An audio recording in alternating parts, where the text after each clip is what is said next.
Mr. Stembridge. Present, Madam Chair. Mr. Valencia. Present, Madam Chair. Mr. Langham. Present, Madam Chair. Ms. Bettabraza. Present, Madam Chair. Ms. Wewell. Present, Madam Chair. Mr. Burnell. Present, Madam Chair. Excellent. I'll turn it back to you, Mr. Stembridge. Thank you, Madam Chair. We will move on to the rediscussion hearing scheduled for 11:30 a.m. We will first ask if there are any requests from withdrawals or deferrals from this time frame. Mr. Secretary, this is Mike Ross, if I may. Yes. Thank you, sir. 567-577 Adams Street, please. That request is for case BOA 1790972 with the address of 567 to 577 Adams Street. You go ahead and explain, Attorney Ross. Yeah, thank you, sir. Good morning, Madam Chair, members of the board. We are seeking a quick deferral if we could. We've learned of some issues around community support that we'd like to respond to, and we just feel that one brief delay will allow us to do so. Okay, Stephanie or Caroline, what is our? March 10th, March 24th, or April 7th. March 10th would be great, please. Okay, with that, may I have a motion? Motion to defer to March 10th. May I have a second? Second. Mr. Stembridge. Yes. Mr. Valencia. Yes. Mr. Langham. Yes. Ms. Bettabraza. Yes. Ms. Wewell. Yes. Mr. Burnell. Yes. Chair votes yes, the motion carries. See you then. Thank you. Any further requests for withdrawals or deferrals? Mr. Springer, are you seeking a deferral? Yes, I am. Thank you. For 110 West Concord Street. So this is for case BOA 1760013 with the address of 110 West Concord Street. Would you go ahead and explain, please? We are in conversation with one of the direct abutters, and we would like a short deferral so we can be in a better position for the next hearing. Okay, Stephanie? March 10th, March 24th, or April 7th. March 10th, please. Okay, may I have a motion? Motion to defer to March 10th. May I have a second? Second. Mr. Stembridge. Yes. Mr. Valencia. Yes. Mr. Langham. Yes. Ms. Bettabraza. Yes. Ms. Wewell. Yes. Mr. Burnell. Yes. Chair votes yes, the motion carries. See you then. Thank you. And we'll ask again if there are any requests for withdrawals or deferrals from this time frame. Hearing none, we'll move on to the first case, which is case BOA 1790800 with the address of 191 Brooks Street. If the applicants and/or their representative are present, would they please explain to the board? Yes, good morning again, Madam Chair, members of the board. For the record, Richard Lins, the business address of 245 Sumner Street. Here on behalf of Jorge Rodriguez, with me is Eric Zackerson, who's the project architect. Probably jump right to slide 8, Mr. Ambassador. I can give a quick overview of what we're proposing here. Madam Chair, this matter was before the board back in this past December, where we proposed a larger 4-unit residential structure. We had an opportunity prior to that hearing to review the planning department's recommendation in addition to some comments that were provided by the surrounding neighborhood. We have gone ahead and revised this project. I know that the list of violations looked lengthy. We, I believe, have successfully removed or eliminated at least 4, if not 5 of those violations, and 2 of them are no longer applicable. Just a quick overview. This property is located in the EBR3 zoning subdistrict, which is in the Eagle Hill section of East Boston. This is on the Brook Street, the portion that's closest to the top of the hill at White Street. You can see here from the photo that there is an incline in grade as you come up Brook Street, our building being on the right-hand side. This lot was part of the city's Abutters Lots program. So it's remained vacant for the better part of the last 30 to 40 years. There's a deed restriction imposed when the lot was originally sold off. Those deed restrictions from the 90s have been expiring, and we have successfully arranged to have that restriction released, which now makes this site eligible for redevelopment. If we can jump down to slide 12, that would probably help us talk a little bit about just how the site sets up. So one of the significant changes that we've made with respect to this project is that reducing it from 4 units to 3 makes that a compliant use. Up to 3 units, so it's actually up to 6 units that are allowed on an individual site in the EBR3 district, but it has a lot to do with the width of the lot. The original violation that was cited was for use. That is no longer applicable since we are proposing this as a 3-unit dwelling as opposed to a 4-unit dwelling. The next item that we were cited for had to do with the minimum area for permeable space on the site. We were, as a larger building, we were a little bit further in the back of the property and therefore did not meet the 30% permeable requirement. We had the architect go back, make some adjustments for the property, and now we can achieve 30% permeability, even though the site is relatively smaller. We are able to incorporate the permeable features onto the site. The next item that we were cited for had to do with the rear yard setback. As you can see, the depth of this lot is 75 feet. We are in a position to be able to move that building back closer to the front of the property and create a setback of 12.8 feet. The minimum setback typically in the EBR3 district for the rear yard is 1/3 of the lot depth, which would be 25 feet. However, because this would be considered a shallow lot condition, we are eligible to reduce the 25 feet down to 12.5 feet total. So this condition would be in compliance with the revised or amended zoning for East Boston. With respect to the off-street parking requirement that was originally cited, Madam Chair, because we've reduced this from 4 units to 3 units, under the amended East Boston zoning, there is no parking requirement for 1 to 3 units. So that once again addressed one of the violations that were cited originally, and that was certainly something that was raised by the community as being a violation that they had some concern with. With respect to the roof structures restriction that was also cited, this comes up a lot. We deal with ISD on this particular question regularly.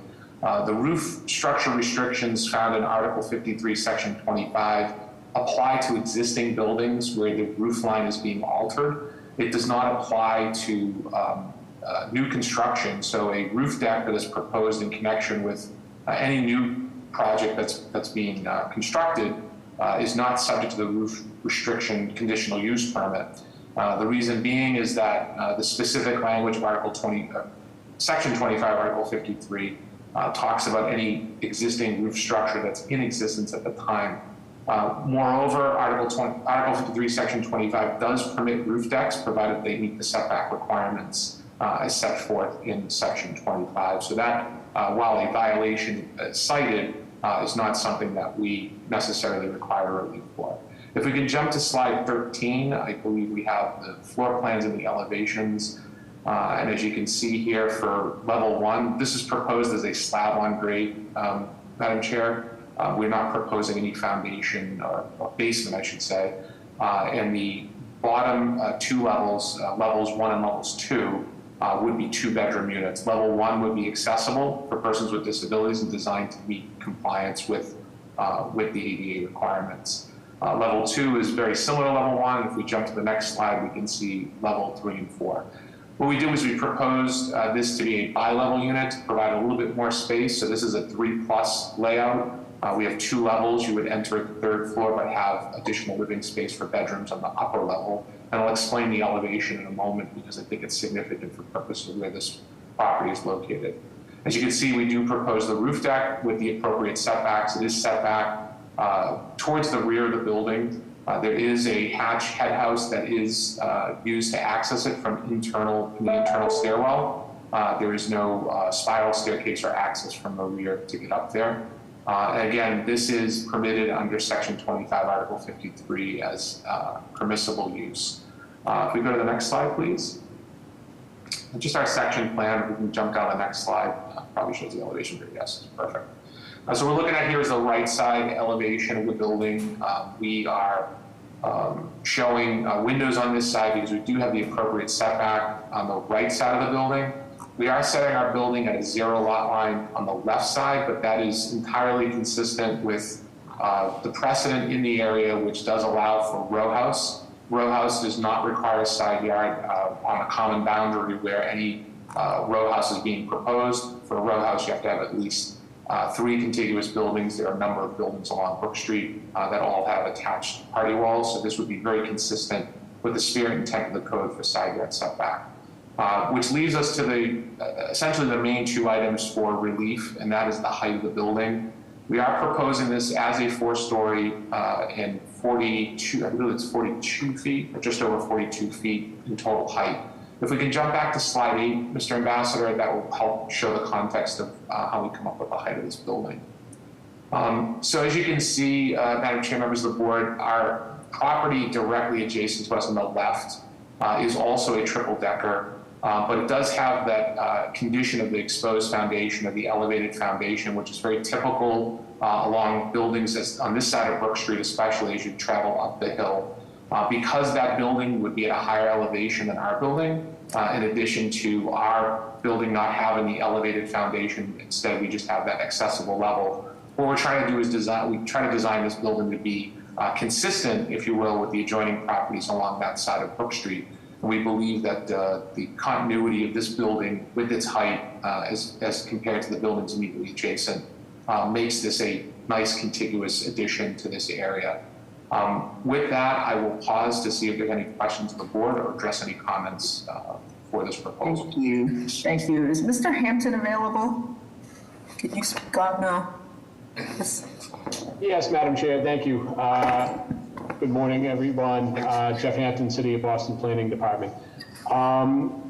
We received the revised plans and rejection letter from ISD the day after we sent the recommendations over to you. We do acknowledge that the appellant had deferred this case from December to make adjustments based on our recommendation. And we acknowledge that they have done a substantial job in doing that, including changing from the 4 units to 3 and eliminating more than half of the zoning violations. So we acknowledge that the new proposal is better than what we saw in December. However, I don't have the authority to switch that recommendation from denial to approval. However, I would ask if the board does seem fit to approve that they attach a proviso for design review, typical. But we do acknowledge the changes and the effort made by the appellant based on our prior recommendation. Thank you. I mean, I have a question. Listening to recent councilor hearings, Councilor Coletta had brought up the issue of undergoing a huge community process, and decisions are kind of going against the new approved East Boston zoning changes. So, this one is ERB, which allows for 3 stories. And so what's your feedback on the height violation? That it's not going with the new kind of approved East Boston zoning changes? Who's that question to? Is that to Mr. Hampton? Yeah, I mean, it's been a critique, so I do agree that it's lesser units, which is commendable, and the rear yard has been increased to allow a little bit more open space. but I just want to just bring that to the board, right? That, are we being consistent, or is this, I guess maybe is more for the applicant to be able to speak on that. You know, we have this new zoning change which really kind of regulates massing and height and height. And so now we're going 4 stories, where in this block it's, you know, 3 stories, 2.5, 3 stories. So I just want to make that comment that it has been brought up at City Councilor and, you know, Coletta and Council Coletta discussing this long community process, and now we're still giving variances. So just wanted to bring it out there, you know. Through the chair, I can speak to that, and I don't know if Mr. Hampton would add to this, but I would point out, while I do appreciate the process and certainly being a practitioner before the board, a lot of it being in East Boston, I'm very familiar with the process that went to amending the code. One of the things I would point out is that within Article 53, and I believe it exists throughout other sections or other code sections in the city, we do have the exception to building height, especially where you have buildings taller on adjoining lots. So there is precedent and certainly provisions within the code that allow, through design review, to review projects that may exceed the height limit slightly, and that I would submit to the board, this is a slight increase. However, it's not one where we have a condition that the building immediately adjoining us to the left is lower than our building. It would actually be taller if we applied a strict reading of the height limit for this district. Yeah, I was going to say that the corner building, you know, it's a corner lot, so I can see there being that kind of condition. Right next to 191 Brook, there's that corner building. Do you know what the height is of that? Does it exceed 35 feet? It's maybe 40? The one to the left of us? Yes. Yeah, I think it's closer to 40 because I think it's a typical triple decker, but you can see that the exposed foundation, and I know the angle's a little different, but it's almost taller than the car that's parked just before the building. So that condition actually adds probably 5 to 6 feet to the existing or a typical triple decker height. I would also point out to the board, I probably should have included it. I apologize, but I want to have a clear view. The board has approved a residential structure at the lot that you can see. It's the open space lot close to the bottom of the screen, which has similar height characteristics because of going up the hill, with having additional height towards the lower portion of the lot. So we are trying to design these pretty consistent with, you know, what the trend is on this section of Brook Street. And I think that as you go up the hill towards White Street, you do have a pretty good elevation change that would take into account a lot of this design that we've incorporated. Yeah, I just bring it up, and I think, you know, I think what I'm trying to also show is that this is on a case-by-case basis, and I think the corner, it seems like a sixplex bow front does look like it exceeds 35 feet. So I think that would be your kind of precedent in terms of context that you are, that it should be okay. But I just want, I want us to just be mindful of just the latest zoning changes and when does it become a case kind of condition that we would provide a variance for the height. No further questions. Thank you. If I can add to the conversation, yes, Madam Chair. Yes. If I can add to the conversation, I'm looking at the Google Street View. It seems that this is not a flat site. It seems that there is a slope going down the hill. And with that, I'm looking at the properties to the left of this project. It seems that those properties, especially the one in the corner, is like 3.5 floors. So with that, this new project is probably not going to be higher, as Mr. Lins mentioned before. Now, my question is about if Mr. Ambassador can go to the previous slide, number 7.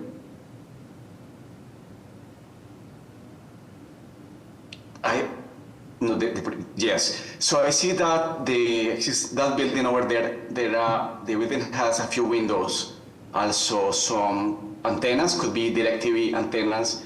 So how are you going to manage the interaction with your abutter to the left, and how much space? I haven't seen like an elevation showing both properties, the new project and the existing building.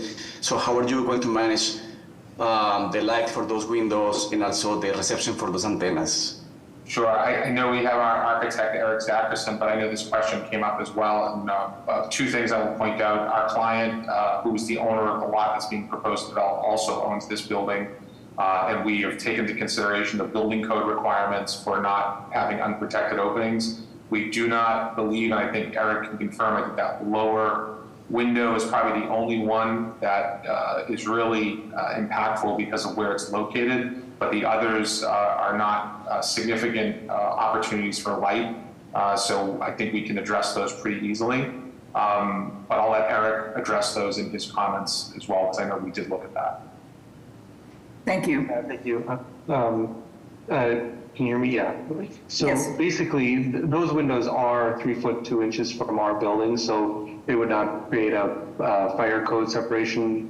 Because our building is going to be a 4-story building, it'll also have a 1-hour rated wall, so that should create a safe separation between the two. And as Rich mentioned, the upper windows are not going to be significantly blocked from light. The 2 lower windows are probably going to have some significant impact of light, but they are over 3 feet from the face of our building. So 3 feet, do you think that is going to be enough space for the abutter next door to manage all of those trash barrels? Yes, yeah. Trash barrels are 22 inches or so wide, so that's manageable. Yeah, and that provides for appropriate egress from the existing building, and then our building would have its own egress as well. Okay, thank you, Madam Chair. Thank you. May we have public testimony? Hello, Madam Chair, members of the board. My name is Eva Jones, representing the Mayor's Office of Neighborhood Services. Regarding 191 Brook Street, our office defers to the board's judgment. A community process was conducted, including an abutters meeting held on 6/18/25 that was not attended by any East Boston community members. The proposal was also reviewed by the Eagle Hill Neighborhood Association at their meeting on 6/18/25. Oh, excuse me. Yes. The application voted, or the association voted to oppose with a vote of 13 opposed and 7 support regarding the proposal.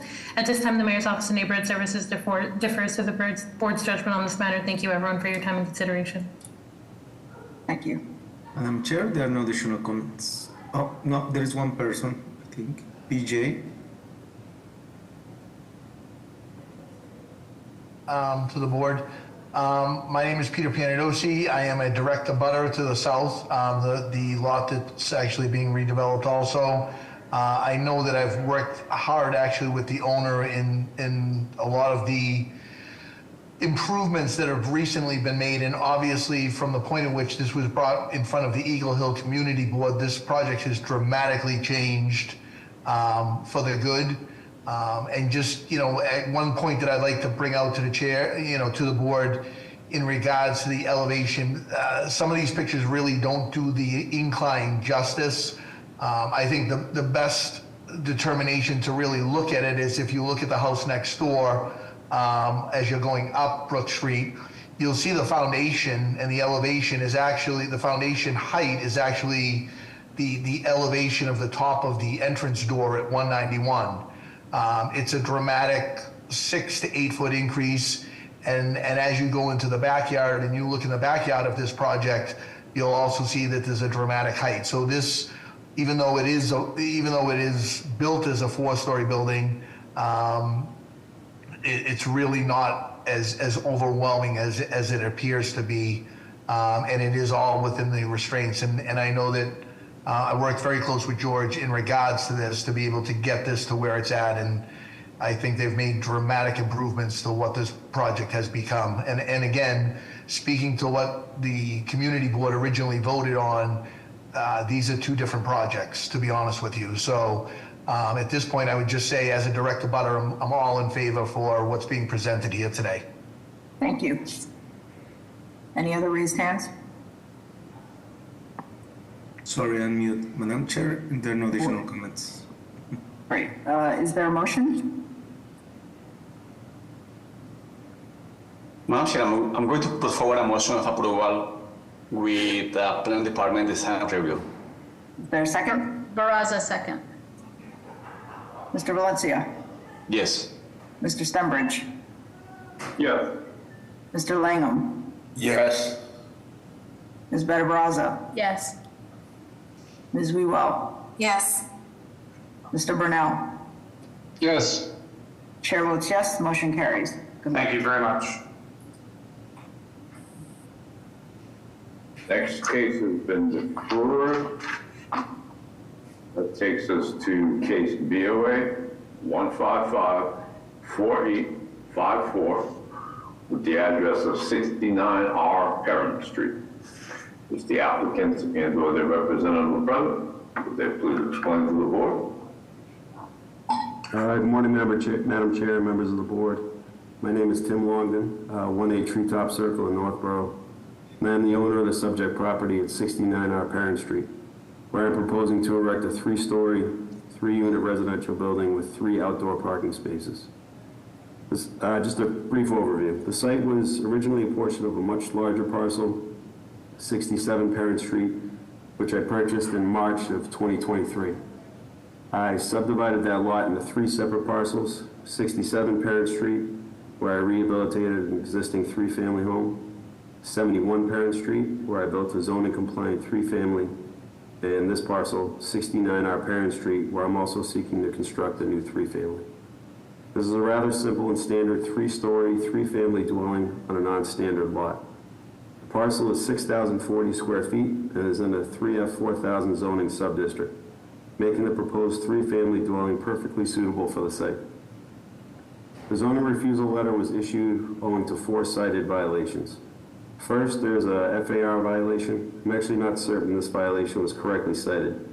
The maximum FAR under zoning is 0.8. Here, Unit 1 and 2 are each 1,360 square feet, and Unit 3 is 1,413 square feet, for a total of 4,133 square feet, plus approximately 100 additional square feet of non-unit area. 4,832 square feet are allowed by zoning. If the examiner counted the basement space, which is proposed for storage, it would likely exceed allowable FAR, but only to a very small extent. There is a cited front yard setback violation. The required setback is 20 feet. While the front of this building is approximately 14 feet from the lot line separating this lot from 67 Parent Street. That area of the 67 Parent Street lot is a parking area, so there's no impact on the residents in that building, which is located nearly 45 feet away from its rear lot line. There's a cited rear yard insufficiency. The required setback is 30 feet, whereas the provided setback varies from approximately 11 to 12 feet. But there is a significant setback of the building to the rear from its own rear lot line, mitigating any potential negative impact from this violation. The violation is caused by the perpendicular geometry of the lot and is unavoidable in order to allow for the reasonable 3-family development of a lot that meets minimum lot size requirements. Also, there is a violation arising from the lack of screen and buffering of the building's 3-spot parking area. If the board were to see fit to approve this, I'd be happy to work with the planning department on a suitable landscaping plan, as well as to refine the architectural plans in light of the neighborhood design overlay district. I also wish to point out that the fire lane access from Burton Ave was reviewed and approved by the Boston Fire Department and is stamped on the site plan as complying with 527 CMR. This project was presented to the board on December 9th of last year and deferred with the board's hope that further effort to engage the residents of Burton Ave would be made in order to obtain their feedback after they were not heard from at previously scheduled abutters and community meetings. On January 6th, I sent certified mailers to each address on Burton Ave with copies of the plans and a link to a private Zoom hearing I was holding on January 20th. Of the 4 addresses mailed, 2 responded, and they happened to be direct abutters, 6 and 8 Burton Ave. I met with them on site, and after discussion, they submitted a letter of support for the project yesterday. Prior to the meeting with Burton Ave abutters, I again met with the Roxbury Path Forward Community Group, and after reviewing the project again, they submitted a letter of support as well. I've been working on this project with the community for the better part of 2 years. It was originally proposed as a 6-unit residence, but during the community process was cut down to the 3-family residence proposed today due to the incorporation of the neighbors' feedback. I've been encouraged by the last few meetings with the community groups and abutters, and I believe I satisfied the board's request to obtain feedback from the neighbors on Burton Ave, which was thankfully both productive and supportive. Thank you for your time. Thank you so much. Are there questions from the board? May I have public testimony? Madam Chair and board members, Siggy Johnson with the Office of Neighborhood Services. This applicant has completed the community process as requested by the board at the last hearing. They've been able to meet with the direct abutters at 6 and 8 Burton Ave and received, our office understands, their support for this proposal. To date, our office has received 9 letters of support, with 1 from Roxbury Path Forward, citing the developer's agreement to plow the shared road after storms to remove snow, as is a private way. The developers have also included other community benefits as a result of the community process. With that background, the Mayor's Office of Neighborhood Services defers judgment to the board. Thank you. Next, we have Michael Kosu. Hi, my name is Michael Kozu, Project Right, 320 letter A, Bluva Avenue. We've had several meetings with the developer, with the 9th Streets United Neighborhood Association that's impacted by this, and Alaska Parent Association. I think the key part was we wanted to make sure that the Burton Ave residents were informed of this. It appears that has met the case. The other conditional that residents want to express was to make sure that this doesn't become a cut through from Copeland to Burton to Parent Street. So we really do want to encourage the developer to maintain a fence that would actually add to the safety of his properties, where people don't see this as an opportunity to cut through. With that, we defer to the judgment of the board. Can we mute folks who are not speaking? Thank you. I think the person's Zoom user also wants to speak on this case. Okay. Hi, this is Lorraine Payne Wheeler, and I am here today on behalf of Roxbury Path Forward Neighborhood Association, and we do support the project now. We think that this additional time that the board gave us by deferring the project was very productive, and it was important to us that the street, Burton Avenue, be repaid. And now that the developers have agreed to that, we really do support the project. So thank you. Thank you. Madam Chair, there are no additional comments. Great. With that, may I have a motion?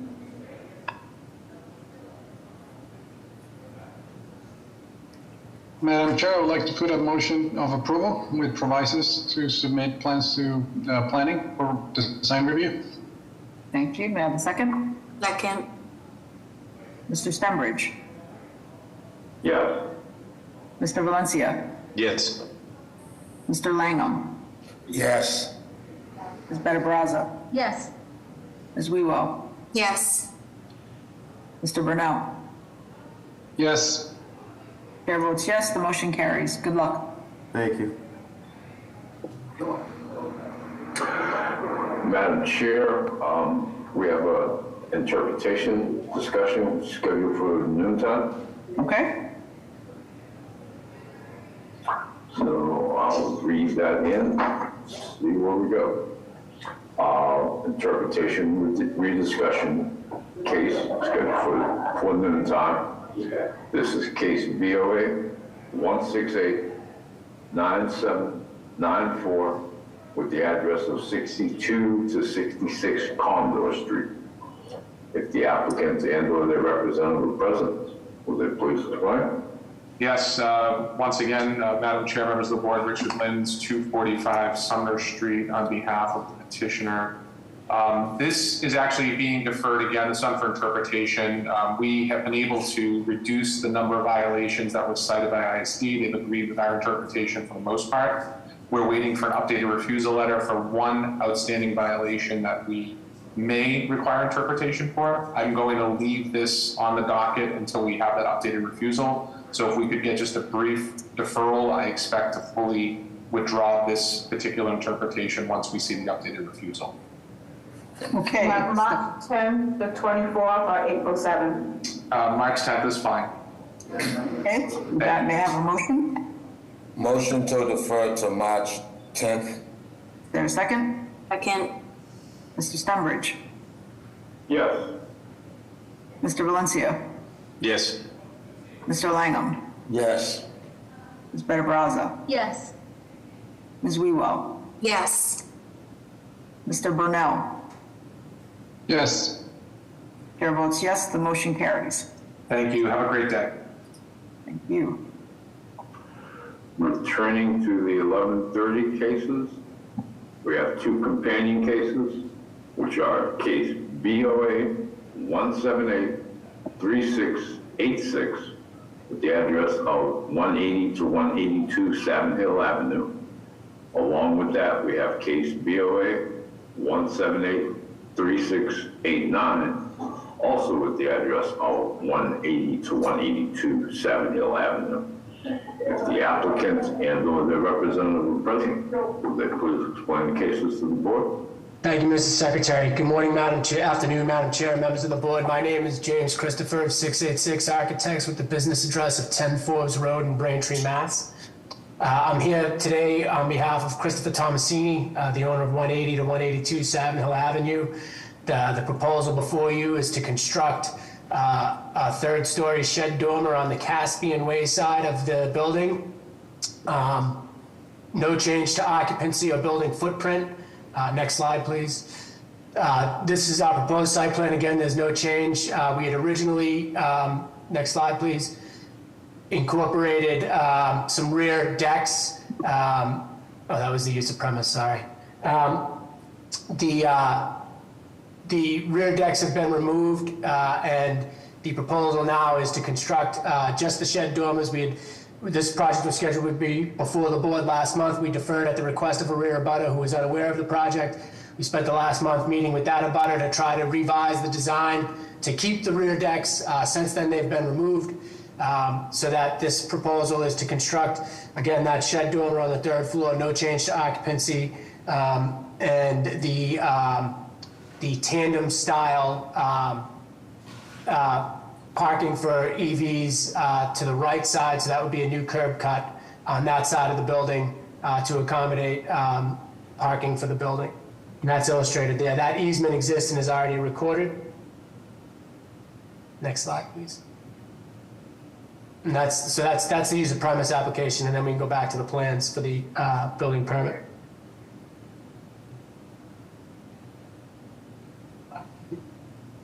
Next slide, please. Go down to the plans.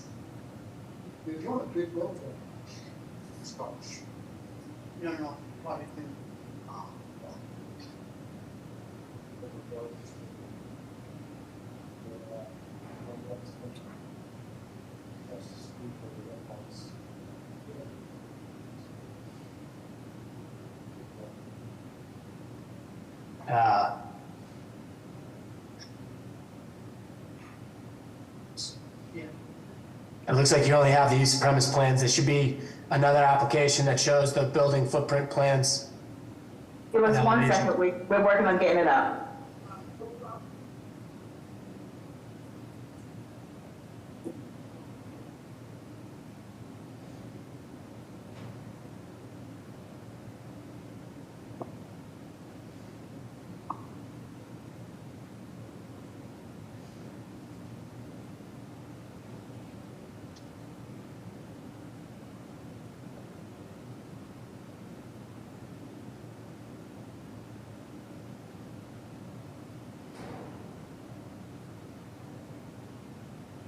There you go.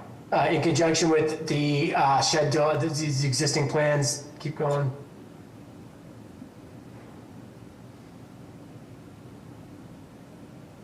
Keep going. So there's no work on the first, second, and third. These are the existing. Go to the A drawings, please. There you go. You can stop there. So you can see on the left side, we're proposing to construct a shed dormer on the length of that bump out on the house, including photovoltaic array on the roof. Next slide, please. Again, no work in the basement, first or second floors. Next slide. So within the shed dormer, we would create, there's already 2 bedrooms on this level. We would reorganize the bedrooms and the living levels in the living area so that the space is laid out a little more optimally. We incorporate a new front deck and a new entryway to the building. Next slide, please. So that front porch there would be rebuilt so that the stairs currently address the corner of the building. They wrap around toward the side facing Caspian Way, and now they will address Savin Hill Ave. And those are the decks in question. As per the agreement with our rear abutter, those decks will be removed and there will be no change to the end wall location of the building. And with that, I'll turn it over to any questions. Thank you. Are there any questions from the board? I mean, this question is for Jeff Hampton.